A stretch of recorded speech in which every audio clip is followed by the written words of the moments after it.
Donc je vais tenter d'être le plus efficace possible en vous saluant toutes et tous. Heureux de vous revoir ici pour ce traditionnel moment que le département organise avec les maires. Saluer bien évidemment le préfet, les parlementaires et bien évidemment le président du département et l'ensemble des conseillers départementaux présents. Bon, c'est plus que de l'événementiel, désormais c'est une méthodologie notre affaire. Faire en sorte que le conseil départemental s'installe comme étant la première des mairies du département de l'Eure et dans lequel nous soyons en capacité effectivement d'associer l'ensemble du réseau d'élus locaux, municipaux et communautaires aux politiques publiques, puisque on le sait très très bien, parfois notre millefeuille administratif tel qu'il existe peut conduire à ce qu'un certain nombre de compétences partagées soient en concurrence et qui fait que, au fond, le maire, s'il a besoin, pour faire avancer son projet, il a toujours besoin soit du département, soit de la région, soit de son intercommunalité, soit de l'État. Bref, il s'agit de mettre tout cela en perspective. Et ces réunions successives ont pour objectif effectivement de dresser le portrait, la méthodologie, le fonctionnement d'un certain nombre de dispositifs départementaux que nous avons pu mettre en œuvre depuis maintenant le mois de mars 2015, mon cher Pascal. Et je remercie les parlementaires présents qui relaient aussi bien souvent sur le terrain, députés ou sénateurs, l'ensemble de l'action du département. Peut-être pour moi... En conclusion de cette matinée, effectivement, l'occasion de retracer un certain nombre de chantiers tels que nous avons pu les lancer depuis maintenant 3 ans et en perspective des 3 prochaines années, des actions que nous allons mettre en œuvre. Il y a eu un premier moment, un premier temps, vous le savez, il n'était pas facile, c'était le temps du redressement financier. Les conseils départementaux ont connu des moments difficiles tout au long de ces dernières années, liées aux baisses de dotation de l'État, liées aussi à la crise, qui bien évidemment impactait très directement les allocations individuelles de solidarité, qui pesaient énormément sur les comptes de fonctionnement du conseil départemental.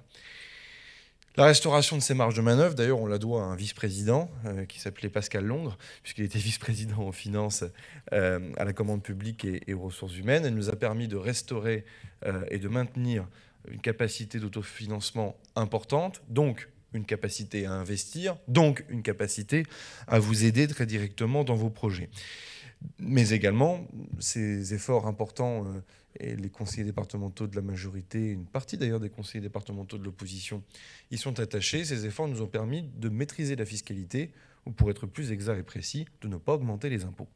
Et ça aussi, c'est un engagement fort que nous avions pris devant vous et devant les électeurs en mars 2015, les prélèvements obligatoires, la pression fiscale telle qu'elle s'applique sur les orroirs pour les différents instruments fiscaux que le département maîtrise, sont restés stables depuis le mois de mars 2014, et ça, c'est une véritable fierté. La deuxième des choses, il fallait répondre à l'urgence. Et il y avait, mine de rien, un certain nombre d'urgences sur la table lorsque nous sommes arrivés aux affaires.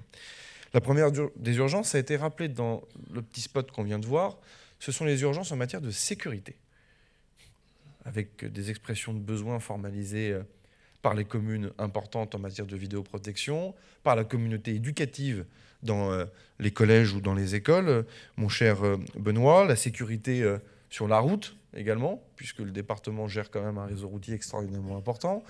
Donc ce premier temps a été un temps d'urgence pour lequel aujourd'hui nous avons des résultats tout à fait probants, ça a été rappelé, je n'y reviens pas. L'actualité nous a amené aussi à devenir pilote et très en avance sur la prévention, monsieur le préfet, de la radicalisation.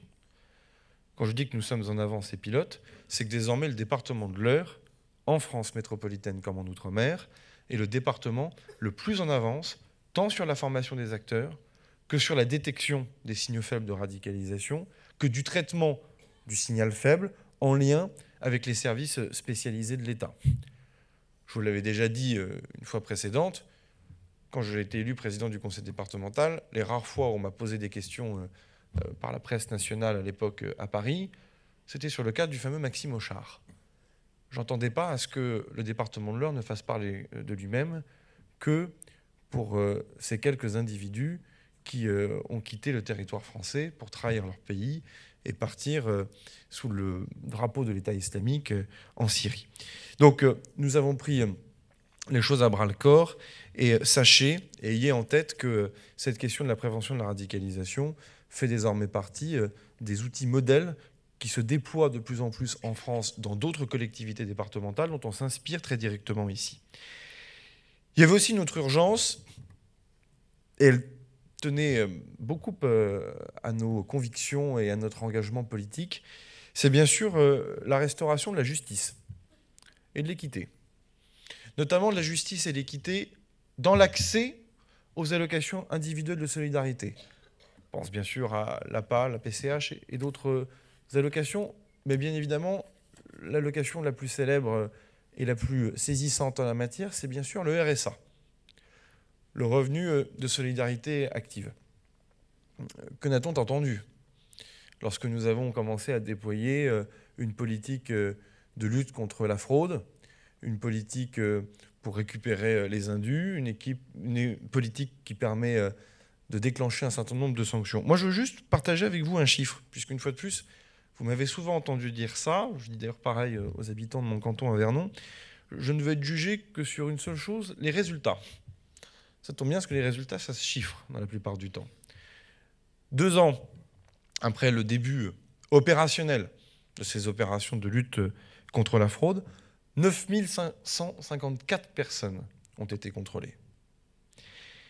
860 d'entre elles ont vu leur droit au RSA suspendu. 860 sur 9554. Ce qui représente une économie en non-dépenses de 693 600 euros. 693 600 euros. C'est le prix de la justice.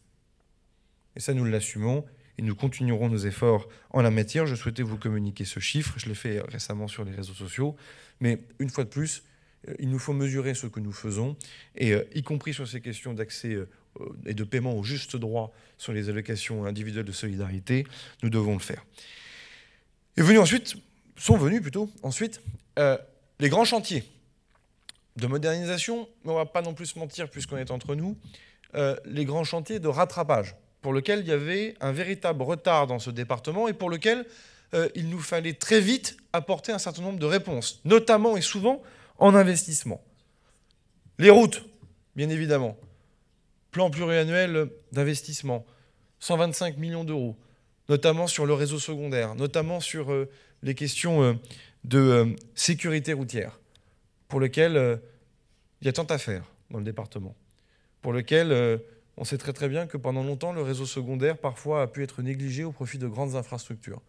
Moi, j'assume cela, à savoir la priorité au réseau secondaire départemental que les Auroises et les Aurois empruntent chaque jour. Et à la région, le soin de porter et de supporter les grandes infrastructures, les très grandes infrastructures d'intérêt régional. Vous aurez compris ce que je veux vous dire. Plan pluriannuel d'investissement, également sur les EHPAD. Je n'y reviendrai pas, mais là aussi, un véritable retard dans lequel un certain nombre de nos établissements ressemblaient davantage à des hospices d'avant-guerre, je le dis comme je le pense, qu'à des établissements hospitaliers dignes de ce nom dans un pays comme la France en 2017. 4 opérations, là aussi, sont lancées dans des calendriers qui sont arrêtés. La vice-présidente en charge s'y emploie. C'est une question importante puisque, une fois de plus, ces solidarités sont au cœur des politiques départementales. Urgence aussi sur les collèges.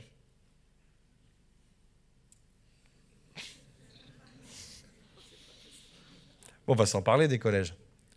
Parce que je pense que c'est bien qu'on s'en parle des collèges. Parce qu'il y a pas mal de choses sur les collèges qui commencent sérieusement à m'agacer. Donc on va se parler 30 secondes des collèges parce que je trouve ça bien qu'on y revienne. Et c'est pas Benoît Gatinet qui sera forcément en phase avec cela puisqu'il s'y emploie lui aussi. Les collèges, c'est le cœur de la politique départementale, avec un autre point que je vais dérouler dans un instant. C'est le cœur des politiques départementales depuis le début du mandat. Tout simplement parce que le seul enjeu, c'est de préparer l'avenir. 30 000 collégiens dans l'heure. 30 000 collégiens dans l'heure. Et l'on sait très très bien que l'attractivité d'un territoire, la promesse républicaine aussi, passe par l'éducation. Numérique dans les collèges, investissement sans précédent. Projet culturel, sportif et citoyen. Ambition en collaboration et en coécriture avec l'éducation nationale de ces politiques publiques-là, sans précédent. Solidarité, bourse. Les bourses, je crois que le président Léon l'a dit en introduction, les bourses étendues au public de collégiens. Là où certains sont venus faire de la politique politicienne en disant « mais c'est scandaleux, vous arrêtez vos bourses pour les étudiants qui partent à l'étranger ». Oui, on a concentré nos outils, on a concentré notre argent sur les collégiens de l'Eure. Parce que c'est un public dont nous avons la responsabilité et pour lequel il y a beaucoup de pauvreté. Les bâtiments, la carte des collèges. 175 millions d'euros investis sur 5 ans pour rénover, agrandir ou reconstruire plus d'une dizaine d'opérations. On parle toujours beaucoup de 2 collèges. On ne parle jamais de celui du Neubourg. 600 places, 900 gamins à l'intérieur. Et ce cas-là n'est pas isolé. La Saussée, Pont-de-l'Arche. Je ne vais pas tous les citer, mais est-ce qu'on peut se satisfaire de cela, d'avoir une carte des collèges qui ne correspond plus à la démographie, à la réalité démographique de ce département? La réponse est non. 14 bâtiments sont encore dits paillerons. Vous savez, ces structures métalliques tristement célèbres, avec un accident terrible, il y a maintenant plus de 30 ans ou 40 ans, je crois, dans lequel un bon nombre d'enfants, et je crois aussi d'enseignants, si ma mémoire est bonne, ont perdu la vie. Peut-on remettre 175 millions d'euros dans les collèges en assumant de garder 14 bâtiments paillants en 2017? En l'occurrence, à l'époque, nous étions en 2015, début 2016, lorsque nous l'avons voté. La réponse est non. Ça explique l'effort important que nous accomplissons en la matière. Une fois qu'on a mis 175 millions d'euros dans les collèges, qu'on a tenu compte de la démographie, je m'excuse si certains territoires sont plus dynamiques que d'autres. Je m'excuse aussi si certains territoires ont su avoir des politiques de peuplement et d'attractivité plus dynamiques que les autres. Je n'y peux rien si à Val-de-Reuil, il y a seulement une dizaine de milliers d'habitants, là où il y a 30 ans, les élus et l'État de l'époque promettaient plus d'une centaine de milliers d'habitants. Je ne pense pas en être le responsable de cette situation-là. En tout cas, il faudra me le dire. Mettre 175 millions d'euros dans les collèges pour ne pas derrière revoir la carte scolaire et faire de la mixité sociale et de la mixité scolaire, c'est un scandale. Et quand je vois un certain nombre de collègues élus qui font des meetings depuis 10 ou 15 ans, la main sur le cœur, en disant qu'ils veulent de la mixité sociale, mais au moment où on ouvre le débat de la carte scolaire et on considère qu'effectivement, au Vaudreuil ou à Pont-de-l'Arche, au hasard, on a peut-être plus de chances d'y arriver dans la vie que dans les 2 collèges de Val-de-Reuil ou que dans certains collèges de Louviers, là, plus personne n'est d'accord pour la faire de la mixité sociale. Moi, je l'assume. J'assume, avec d'ailleurs le ministre de l'Éducation nationale, je ne veux pas parler en son nom, mais le préfet peut parler au nom de l'État, puisqu'il a ses compétences, bien évidemment, dans ses prérogatives. Nous assumons, au moment où nous faisons un plan sans précédent pour les collèges, de faire de la mixité scolaire et de la mixité sociale. Il y a ceux qui en parlent, et il y a ceux qui le font. Et ça, pour le coup, c'est quelque chose auquel nous tenons. Et d'ailleurs, je tiens à remercier la plupart des élus départementaux de l'opposition qui ont voté ce plan ambitieux pour les collèges il y a maintenant quelques mois. Donc, les décisions ont été prises. Je tiens à saluer le républicanisme et le sérieux des élus d'Évreux, le maire d'Évreux en tête, les conseillers départementaux, les élus municipaux, toutes les équipes, qui, eux, se sont mis autour de la table depuis le début et ont co-construit le transport, comment on va resectoriser telle ou telle école, quels moyens on va mettre sur les écoles primaires également en lien avec la mairie. Ça, c'est le modèle qu'on a réussi. Évreux. D'ailleurs, un jour, il sera cité en exemple, vous verrez. Et d'ailleurs, l'éducation nationale, je ne veux pas faire d'annonce prématurée, mais le ministre, avec lequel j'entretiens des rapports d'amitié et de proximité, réfléchit à faire de ce territoire un territoire pilote dans lequel on va affirmer des moyens nouveaux et supplémentaires dans les collèges qui vont accueillir les enfants et les collégiens de Pablo Neruda. J'aimerais que sur l'autre territoire concerné, nous puissions rattraper le retard qui a été pris à cause de la politique de la chaise vide depuis maintenant plusieurs mois et faire en sorte de co-construire quelque chose d'ambitieux, de généreux et, pardon de le dire, de républicain. Autre grand chantier pour lequel il fallait faire du rattrapage, le logement. Tout a été dit à l'instant par Diane, je n'y reviens pas. Modernisation, rattrapage sur les outils, c'est bien évidemment la question des bailleurs et de la gouvernance des bailleurs, des politiques de peuplement, des politiques également de construction, avec un État local, monsieur le préfet, plus que vigilant à l'étalement urbain, à l'artificialisation des terres agricoles. Et je pense que Marie-Christine Joly-Lambert y est sensible aussi à ce qu'on ne consomme pas du foncier agricole à tort et à travers dans les politiques de développement de l'habitat, également des instruments de solidarité.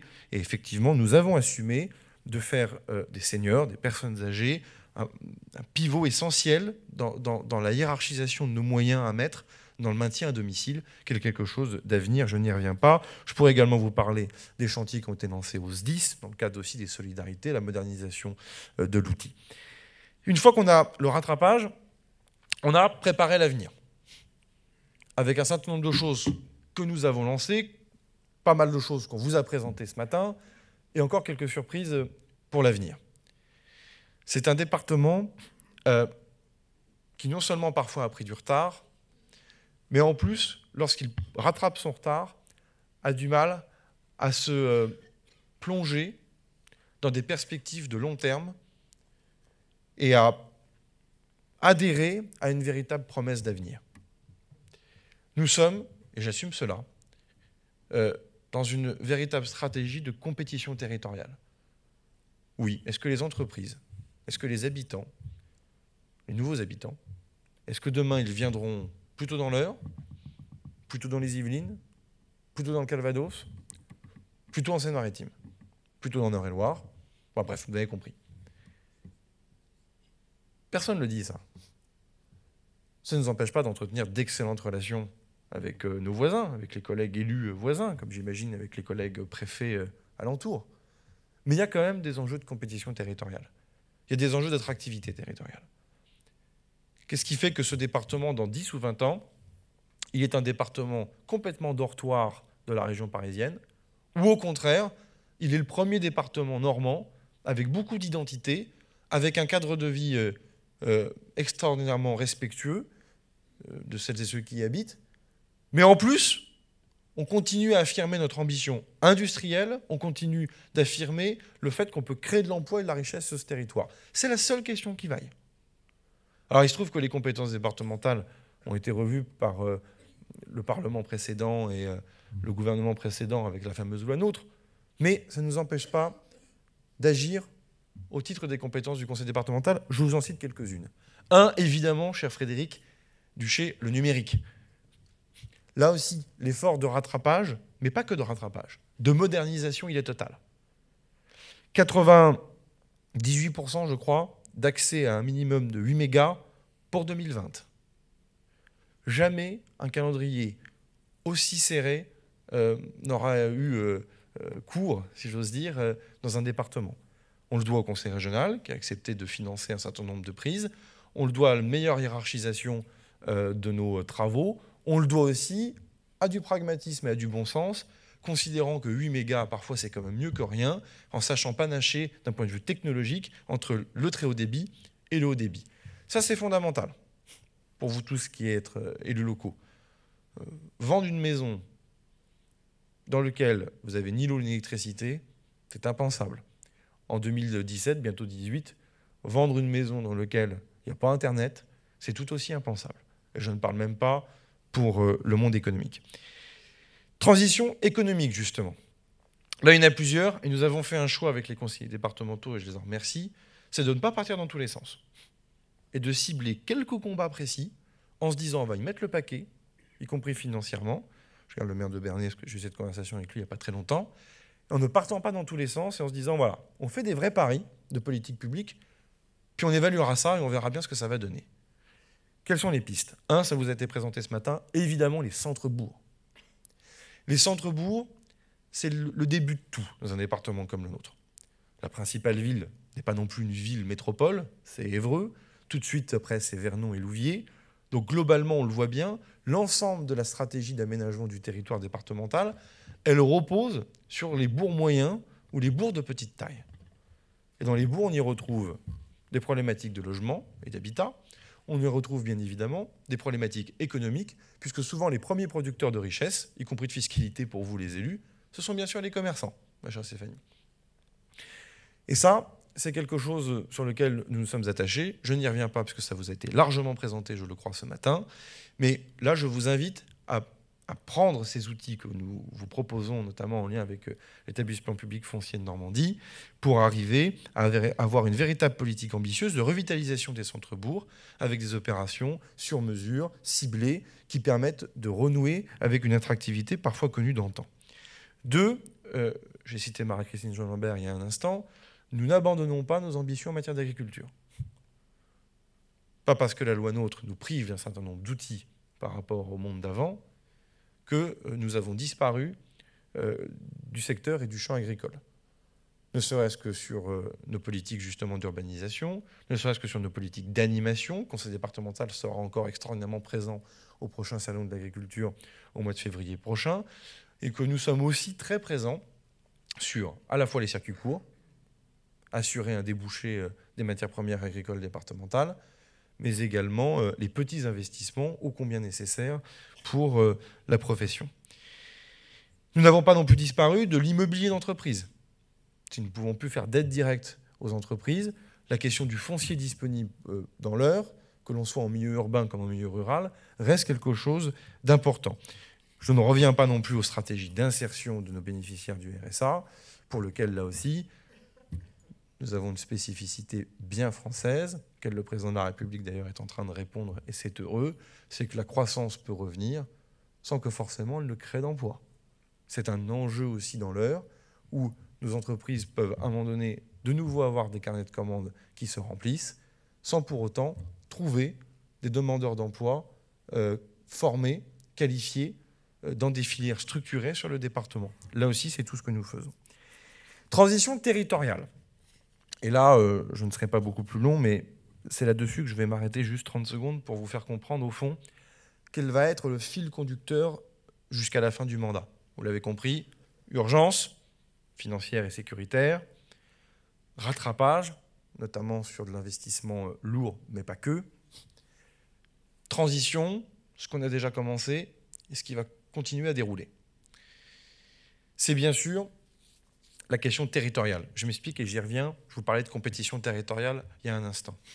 Notre département souffre d'un mal terrible, son manque d'identité. Et je me rends compte dans les fonctions que j'occupe aujourd'hui, où on me dit, vous êtes d'où? Je suis de l'Eure. Ah, Dreux. Bon. Voilà, et Évreux n'est pas loin de Chartres. Enfin, globalement, à chaque fois, j'ai le droit. Alors, j'ai rien contre Dreux ou l'Eure-et-Loire, mais après, quand on nous met en région centre et qu'on a du mal à imprimer le fait que nous sommes normands, c'est peut-être quand même qu'on a loupé quelque chose. Il faut quand même juste qu'on ait l'humilité collective de se le dire. Et que cette affirmation d'identité normande, c'est pas que pour faire du cocorico ou pour nous inventer un quelconque chauvinisme qui n'existe d'ailleurs pas dans le caractère des Normands et encore moins dans le caractère des Eurois, mais c'est qu'à un moment donné, cette identité territoriale, elle est un instrument, un moyen et un vecteur de développement, économique entre autres, mais pas que. C'est pour cela que nous avons choisi de modifier les règles de la contractualisation pour coller au plus près des projets que vous nous soumettez.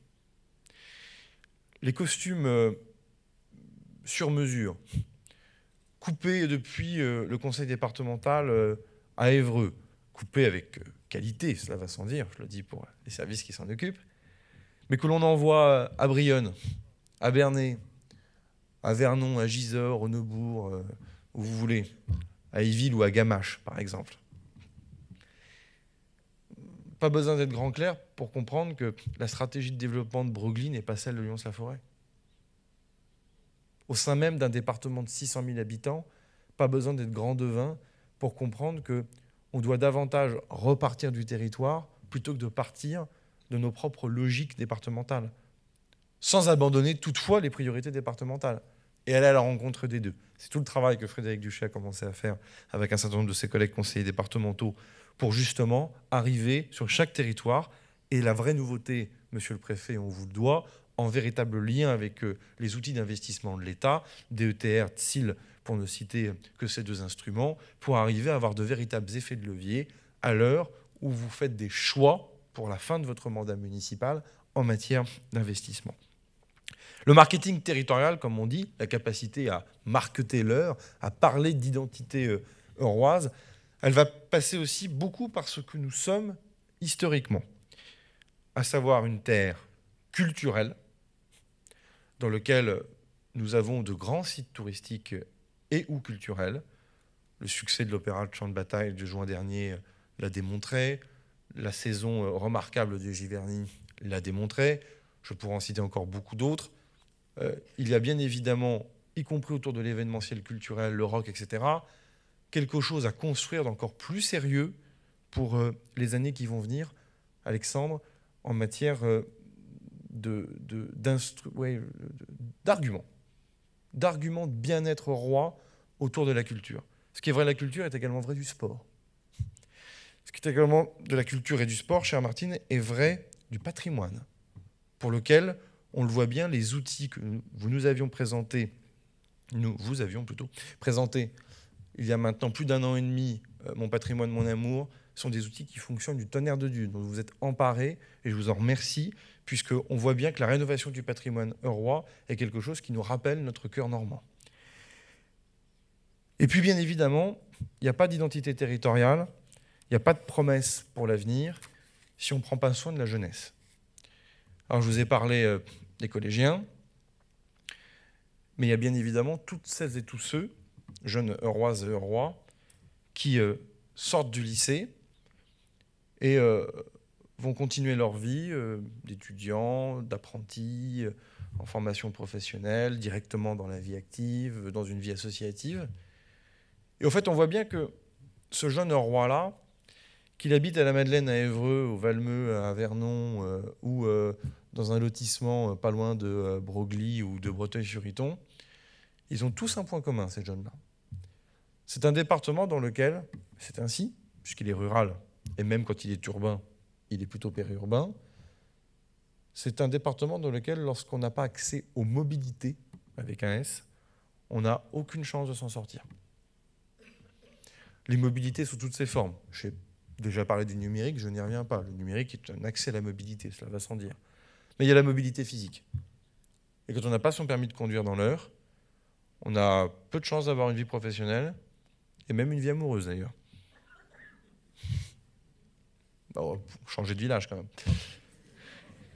Donc, ça c'est quelque chose sur lequel nous avons souhaité, à titre expérimental, lancer justement le dispositif oui, je crois que c'est Alexandre l'a présenté tout à l'heure.